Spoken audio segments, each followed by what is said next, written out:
Bonsoir les amis, bienvenue à vous dans le débrief de la Ligue des Champions où un match aller-retour, pour moi c'est comme un combat de boxe.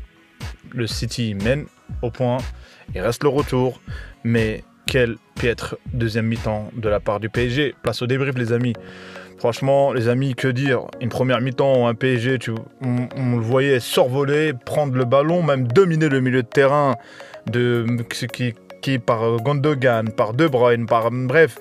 Quand tu domines un milieu de terrain comme ça, tu te dis non, le PSG rien peut lui arriver. On Gana Gueye qui récupérait beaucoup de ballons. Manchester City faisait des erreurs. Moi j'ai rarement vu Manchester City perdre les ballons sous la pression. Du coup un PSG qui dominait, un PSG qui a réussi à avoir des occasions et un PSG qui marque sur un coup de pied arrêté. Marquinhos, mais c'est travaillé, ça se voit, il a fait 10 mètres pour mettre sa tête et franchement 1-0 est totalement pour mériter. Et le PSG continuait à mettre la pression sur Manchester City. City n'y arrivait pas, City n'avait aucune occasion. Navas, on ne l'a vraiment pas vu. Du coup ça continuait, ça vendangeait des occasions. Di Maria qui essayait. Moi je me suis dit, franchement en première mi-temps, j'ai dit c'est bon, ça va faire comme le Bayern, ça va, franchement là ils tiennent, là ils ont compris. Donc première mi-temps, mérité 1-0, ça aurait pu mériter un 2, voire 3. Et franchement, pourquoi il y avoir des regrets? Place à la deuxième mi-temps. La deuxième mi-temps, City est resté sur la même philosophie de jeu. Et franchement, il y a un truc pour dire à Guardiola, c'est qu'il a ses certitudes, il ne change pas, il n'a pas changé, il est resté sur le même point, pas d'attaquant, il n'a pas mis ni Sterling, ni Jesus. Donc, il est resté sur la même philosophie et on voyait que Paris reculait. Et ce que Paris arrivait à faire à la première mi-temps, ressortir le ballon, n'y arrivait plus. Gana Gueye qui était pris de vitesse et malgré ça, il y a eu une seule fois où Mbappé a réussi à pousser, à faire un contre, à dribbler, à centrer et Verratti n'a pas pi mettre le but. Mais on a bien vu qu'il a une supériorité dans le milieu de terrain qui était incroyable de la part de City. Franchement, c'était à un moment donné, tu sentais, il n'y avait pas vraiment d'occasion, mais il persistait, il continuait sur le... Il voulait, et ça veut dire en gros l'entraîneur leur a dit on a nos certitudes, il faut continuer. Et là tu as le but, c'est de la chance. La Champions League, il faut les deux, il faut le jeu et la chance.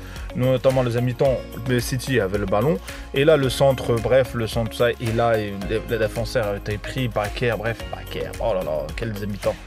Si serait resté 1-0, on aurait dit Bakker a dépanné, mais franchement les erreurs, les ressorties de balles, à un moment donné il pouvait avoir un contre, Bakker il a tiré le ballon.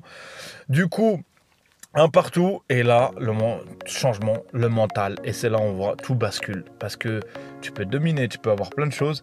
Et du coup, si à un moment donné, le mental te lâche, et le physique aussi commence à te lâcher, City continuait comme je les voyais au milieu de terrain comme un rouleau compresseur. Ça continuait, ça lâchait pas, ça persistait, ça faisait tourner le milieu de terrain, n'y arrivait plus. Non, Paris n'arrivait pas à sortir le ballon, on les voyait pas. Et du coup, ils ont limité les erreurs. Le premier mi-temps, City faisait des erreurs en faisant des doublements entre Gundogan, entre De Bruyne, tout ça.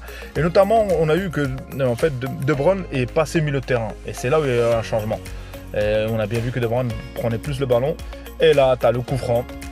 Et là, franchement, à un moment donné, je sais pas ce qu'ils se sont dit. De Bruyne et Mahrez, il a dit je le tire. Il a dû dire je le tire, t'inquiète pas. Est-ce qu'ils ont étudié le mur, est-ce que le mur bougeait beaucoup? Mais là, on a l'impression qu'il était vraiment placé. Du coup, et là, but de Mahrez, franchement, Mahrez, incroyable. Mahrez, à la base, quand il a signé à City, il y en a plein qui pensaient que ça allait être une merguez. Mais en fait, Mahrez a fini par être à l'aise dans cette équipe et être l'une des stars au niveau de De Bruyne. Je le mets au niveau de De Bruyne. Et si vous voyez la prestation ce soir de Mahrez, il n'a pas fait beaucoup de ça, mais il était là dans les moments clés. Et les moments clés, c'est en plus, il te met le coup franc, il te met le 2-1. Et du coup, que dire? Et après, Paris n'arrivait pas vraiment, mais City avait encore le ballon. Et là, le carton rouge, c'est mérité. C'est mérité, franchement, c'est dangereux. Et on va faire le parallèle avec De Bruyne. Il aurait pu prendre le rouge, mais quand ton équipe perd, quand il y a 2-1 et l'arbitre, il y a de l'influence, tout ça, du coup, il n'a pas pu mettre le rouge. C'est difficile quand un milieu défensif fait une faute, c'est pas pareil que quelqu'un qui est, on va dire, un milieu ou un attaquant. Je sais pas ce que la tolérance. Mais du coup, Paris, c'est liquéfié en deuxième mi-temps. Et franchement, il ne faut pas regarder l'effet de jeu, il faut regarder comment City est resté sur la même philosophie. Donc, ils ont corrigé en deuxième mi-temps, c'est que le fait de ne pas perdre le ballon et d'être de presser vraiment en groupe. Parce que en première mi-temps, ça jouait trop lent dans les transmissions. Et il y a eu le changement, je crois que c'est Cancelo. Et du coup, il y a eu un seul changement pour City. Franchement, que dire? Donc voilà, bravo à City.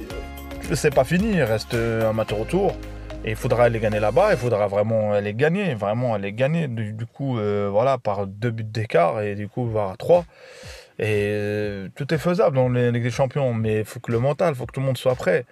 Et du coup, perdre comme ça, alors qu'en sachant, il ne faut pas vendanger. Comme Chelsea hier. Hier, à la première mi-temps, ils ont vendangé. Est-ce qu'ils vont le regretter au retour? Donc on ne sait pas. Donc les amis, merci d'avoir écouté ce débrief. Si vous avez aimé, likez, commentez, abonnez-vous. Salut, salut les amis.